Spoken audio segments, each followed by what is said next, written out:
Today I'm going to talk about the different options that are available. The A7C, the A7 III, the A7S III, the A7R4, and probably the upcoming A7 IV as well, and why they don't really matter.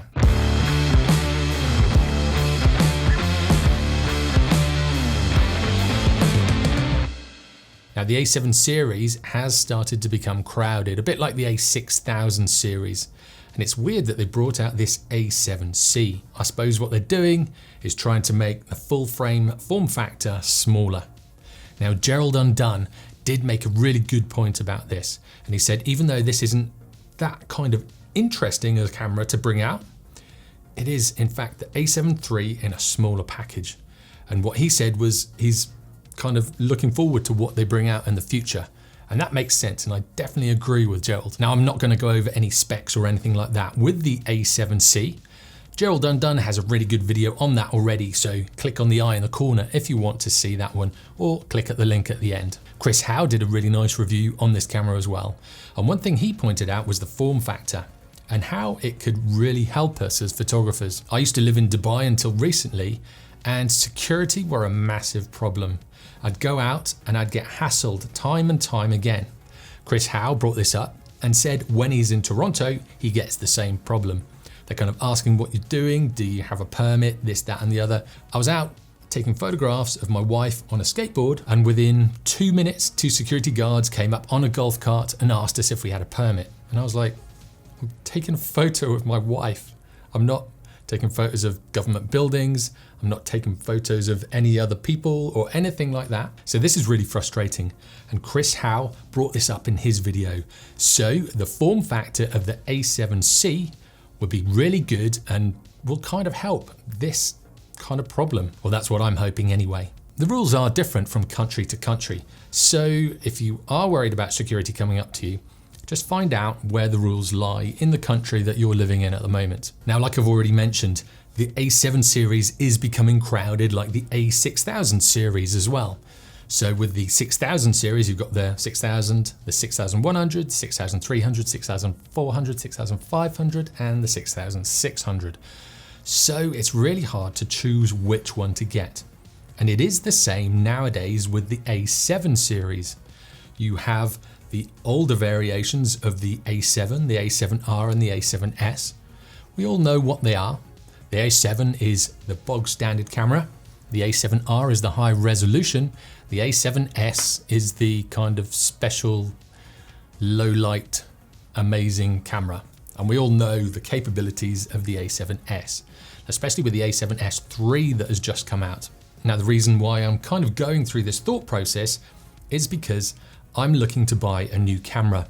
I sold my A7R II recently, and I sold a lot of other kit, to be honest, because I had to fit all of my camera kit and what I could from my studio into a backpack and into the checked luggage as well to fly to Bangkok. So I am kind of looking to get my kit sorted so I've got a camera for each job that I need to do, basically to make my job as easy and as efficient as possible. So basically the A7C is an A7 III in a smaller body.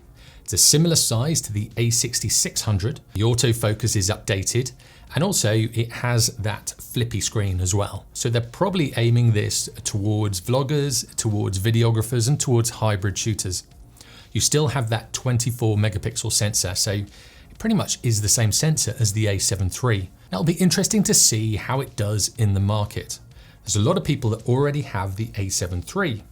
So what would kind of make them want the A7C? Now, a lot of vloggers do have the A6600 or the A6000 range. A lot of them also have the M5, was it M50 from Canon? I think it's the M50. Hang on. Yep. A lot of vloggers have the M50 from Canon, and that's a really good one as well. So they're using crop censored cameras at the moment. But I see with cameras like the A7C, that vloggers will start coming into the full frame world. And with the likes of small lenses like the 35mm 1.8, the 24mm 1.4, the 55 or the 50mm, and the 85 1.8, you have lots of different options, and also the Tamron range as well. So if you get the 17 to 28 and then the 28 to 75, and then their other one, which is what is it, the 70 to 180, very quickly you can have one really small camera body with three really small lenses going from 17 to 180 millimeters. So it really does make it a small form factor. Now at the moment, travel photography is almost non-existent.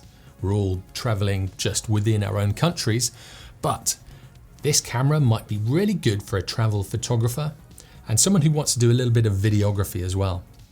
Now the flippy screen, I see that being a benefit to photographers as well, because at the moment with that flippy screen on the A7 III and a lot of the others where it just flips up or down, it's actually really hard to shoot in portrait from a really low angle. Whereas if you've got that flippy screen, you can flip it out and have a look.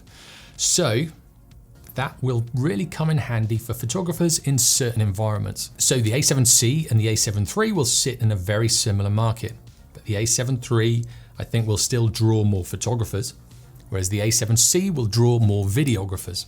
Then if you're a higher level videographer or you've got a bigger budget, the A7S range is fantastic for this. With the A7S III that's just come out, that has so many fantastic functions. Now one function that the A7C doesn't have, or I think it doesn't have, is that active stabilization in the A7S III. It's a real shame because that is an absolutely grand feature to have in a camera as a videographer. If the A7C had that active stabilization, I would have bought the A7C straight away and I'd be on the pre-order list. But I'm still debating. I do a lot of filming to camera, as you know if you're a regular subscriber. I make 2 videos a week, so I need something that's a really good videography camera. So I'm still debating between the A7C and the A7S III. Not sure which one yet. So that's something that I've got to mull over and work out what I'm going to do in that respect. I also do a lot of photography. So the A7R IV isn't out of the question either. This would be a great upgrade from my A7R II that I sold recently. But that 61 megapixels is huge. And I think my laptop and my computer that I'm going to be getting, which will sit somewhere here, that might struggle a little bit with those 61 megapixels. I know my laptop did because I went to the opening and I got some RAW files from one of the test models and I tried some of those RAW files on my laptop. So my laptop's getting quite old now actually. Didn't think it was that old, but I've got the 2017, I've got the 2017 MacBook Pro. So it is getting a little bit slow compared to say the modern day 2020 MacBook Pro. And this struggles with those 61 megapixel images.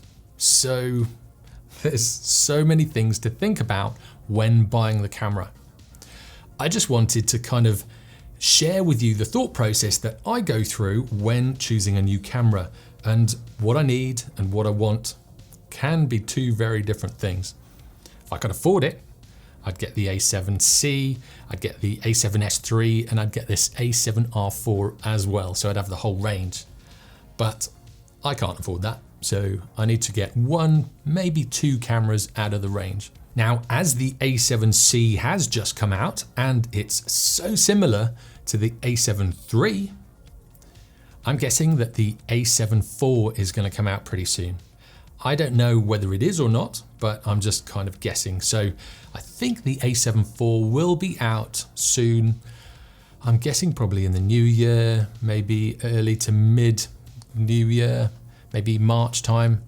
I could be completely wrong, but they'll have probably bought the A7C to hit maybe the Christmas market. So it's coming out, late October. So that's ready for the Christmas market. And then if they bought the A7 IV out before Christmas, that may hamper sales of the A7C.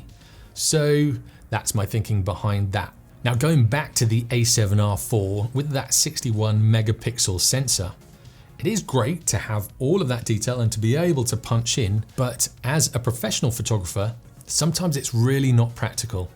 I might be out shooting an event or a sporting event, or I might be doing portraits for some big corporate companies where I'm just flying through so many different people in different headshots really quickly that if I was to have 61 megapixel images and probably 2,000 or 3,000 in a day, that would take up so much space and that would kind of grind my computer to a halt.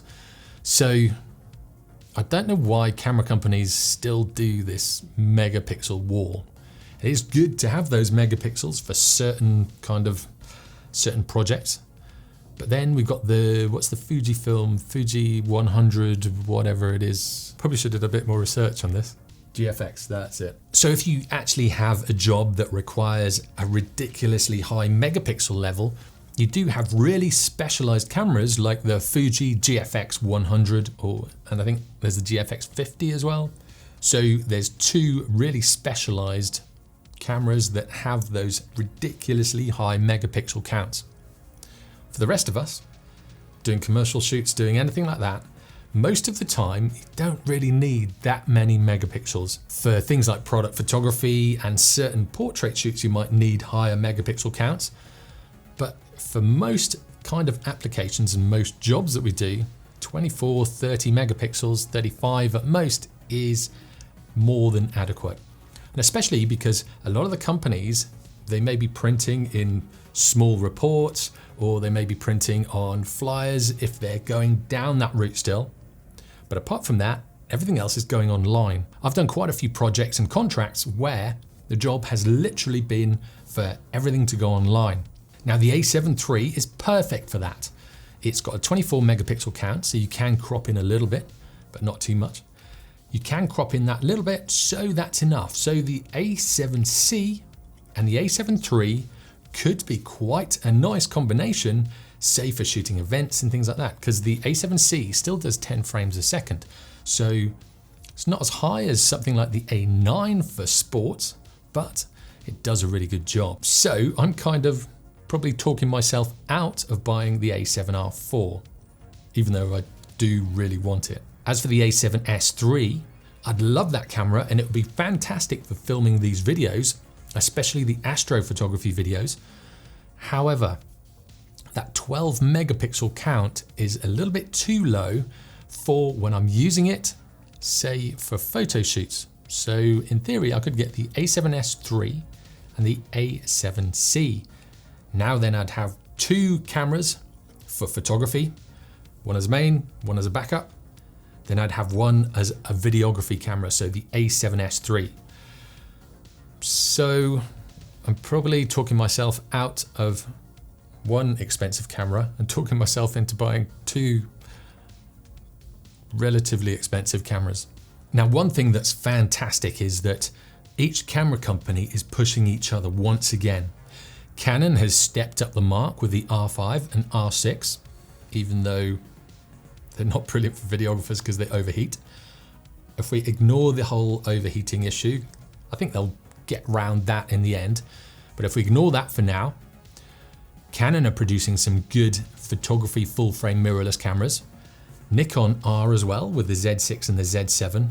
So they're kind of pushing Sony ahead. Sony are responding to that by bringing out cameras like the A7C, and hopefully the A7 IV will come out soon, and hopefully the specs will be really good in that, and we'll have all of the things that we need in that, and it'll be a step up again. But they are really pushing each other again, so it's fantastic, and I really do like this because it means that technology is being pushed forward by all the companies. Now, if you remember back to the start of the video, I did have that caveat of why it doesn't matter. And what I mean by this is, it doesn't really matter that camera companies are bringing out all these new cameras and all these new toys for us. If you've got a camera and it works for you and it does the job, it doesn't matter. If it's doing a good job, there's no need to upgrade. If it's getting the photos that you want, again, there's no need to upgrade. So have a think about the camera that you have right now and ask yourself whether you need to upgrade or not. I suppose this is coming down to needs and wants. I do actually need another camera, but I also want another camera. So it is, I go through the same battles as you guys do when it comes to that good old gear acquisition syndrome. And I'll probably eat my words and end up buying a few different cameras. But it does come down to the fact of whatever camera you have on you at that time, when that certain thing is happening in front of you, that's the best camera that you've got. So, say for instance, you've got an A7R4 and it's sat at home. If something amazing happens in front of you, and you've got your phone on you, that's the only thing that you can use. Whichever camera you have and which is the most portable and the easiest to use, that's what you are going to use. So if you have problems with the kit that you've got, or you're having frustrations, that's when you need to think about upgrading. But you need to go through the same thought process I did and kind of work out where one camera would sit and where another camera would sit, whether you want to change brands or keep to the same brand, how expensive it would be, and whether you can afford it or not. At the end of the day, you could have a point and shoot, or you could have a camera phone, and you can still take fantastic photos. I follow a few people on Instagram and a few people on Facebook that do iPhone photography. They do it really well. I also did a video recently on astrophotography and the cheapest way to do it. And I think I got the price down to about £200 to £300, so about $250 to $400 or somewhere around there. I had two really cheap cameras and quite old cameras, and I still got some good results from those. So if you haven't seen that video yet, click on the eye in the corner or the link in the description. Now, no matter where you are or what budget you have, you can get into photography in a certain way or another. You might have to buy a really old second-hand camera, or you might be able to afford the latest and greatest camera that there is. Whichever one you get, it's all down to you as a photographer as to how good your photos become. And that's what I was getting at in that first statement. It doesn't really matter, because no matter how good the camera is, if you don't develop your skills as a photographer, then it's not going to take very good pictures. So if you are just getting into photography and you really want to learn more about photography, check out my channel. I've got loads and loads of tutorials on there. I've also got a link down in the description to my website where I've listed all of my videos in genres and in alphabetical order, just to make it easier to find them. Because I know here on YouTube, when you do search for something, you might get a whole load of videos, and some of them will kind of take you down the coffee shop before they actually show you what they're talking about. Or they might just ramble on about their feelings or ramble on about this, that, and the other before they show you what they're meant to and before they show you what's in that title. So if you want no nonsense tutorials in photography, check out my channel, check out the link in the description. Now, what do you think about all of these new camera releases? Do you think they're saturating the market and giving us too much to choose from? Or do you think it's a good thing? Do you think it's pushing technology forward? Let me know in the comments below. It'd be great to hear your thoughts. Now, if you haven't seen that video by Gerald Undone, click on this link here. That'll take you to his video. It's well worth watching. And if you want to learn about photography, click on this playlist down here. And if you haven't already, be sure to subscribe for weekly tutorials in photography. I make 2 a week, one on Monday and one on Thursdays. I'll see you next time.